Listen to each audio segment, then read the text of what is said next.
തിരുവനന്തപുരത്തെ മെഡിക്കൽ കോളേജിൻ്റെ ദുരവസ്ഥയെക്കുറിച്ച് ലോകത്തോട് വിവരിച്ച നല്ലവനായൊരു ഡോക്ടറായ ഡോക്ടർ ഹാരിസ് ചിറമേലിനെ ആരോഗ്യവകുപ്പ് മന്ത്രി വീണ ജോർജിൻ്റെ നേതൃത്വത്തിൽ കള്ളക്കേസിൽ കുടുക്കുവാൻ ശ്രമങ്ങൾ നടക്കുന്നതായി പ്രതിപക്ഷ നേതാവ് ശ്രീമാൻ VD സതീശൻ ആരോപിച്ചു.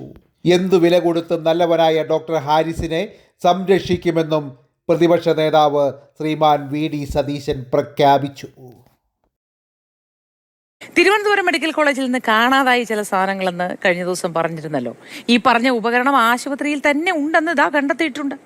പ്രിൻസിപ്പൽ നടത്തിയ പരിശോധനയിലാണ് ഉപകരണം ഓപ്പറേഷൻ തിയേറ്ററിൽ തന്നെ ഉണ്ട് എന്ന് സ്ഥിരീകരിച്ചത്. ഡോക്ടർ ഹാരിസ് ചിറക്കലിന്റെ വെളിപ്പെടുത്തലിന് പിന്നാലെ വിദഗ്ധ സമിതി സമർപ്പിച്ച റിപ്പോർട്ടിലാണ് ഉപകരണം കാണാനില്ല എന്ന് പരാമർശിച്ചിരുന്നത്.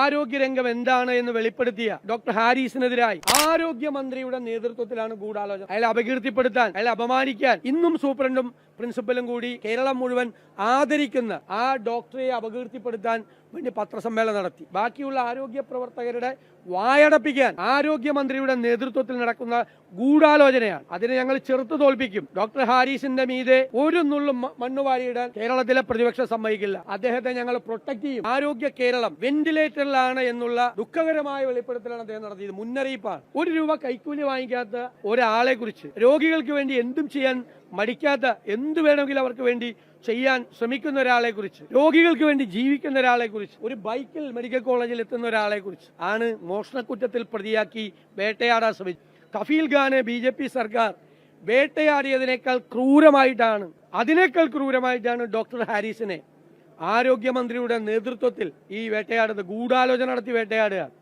കുറച്ച് കാലങ്ങൾക്ക് മുമ്പാണ് ആന്തൂർ സാജൻ, കേരളത്തിൽ വ്യവസായം തുടങ്ങുവാൻ വന്ന സഹാവ് ആന്തൂർ സാജൻ ആത്മഹത്യ ചെയ്തത്. പാർട്ടിക്കാരുടെ ശല്യം സഹിക്കവയ്യാതെയാണ് ഇയാൾ ആത്മഹത്യ ചെയ്തത്. ആന്തൂർ സാജൻ്റെ ഗതികേട് ഈ ഡോക്ടർക്കുണ്ടാകല്ലേ എന്ന് പ്രാർത്ഥിച്ചുകൊണ്ട് നിർത്തുന്നു. നന്ദി, നമസ്കാരം, താങ്ക് യു.